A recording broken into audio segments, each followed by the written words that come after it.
baju Cindai, cuma samping kita dah tukar lah. Samping sebelah. Di baju masa saya masuk anugerah juara lagu Cindai, menang juara lagu. Okey, memang daripada Datuk Rasul pun juga. Memang ni legend lah baju ni. Ini baju anugerah Kun Hui. ABB Hui. Ingat tak ABB yang Siti buat tu?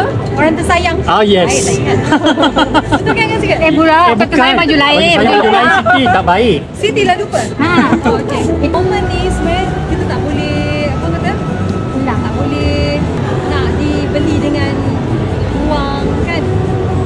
Kejayaan yang saya dapat buat ni saya tak sangka sebenarnya saya waktu tu saya mampu buat benda ni. So, alhamdulillah. Terus elok lagi tak baju ni? Berapa tahun ke sih? Mana 24 tahun lah. 24 tahun tak?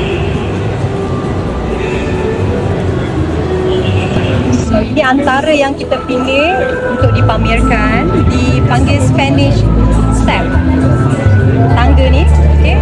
Ada juga piala-piala yang berkaitan dalam dengan kejayaan Siti dan juga plak-plak yang Siti dapat tentang penjualan album dan sebagainya. So, satu penghormatan juga untuk Siti sebagai artis Malaysia, diberi peluang collaboration bersama dengan mall yang terkenal di Malaysia. Mereka offer sebab Siti hari itu dianugerahkan Bintang Wanita, so dia bagi peluang juga lah untuk Siti buat pameran di sini. Baju Royal Albert Hall ada satu.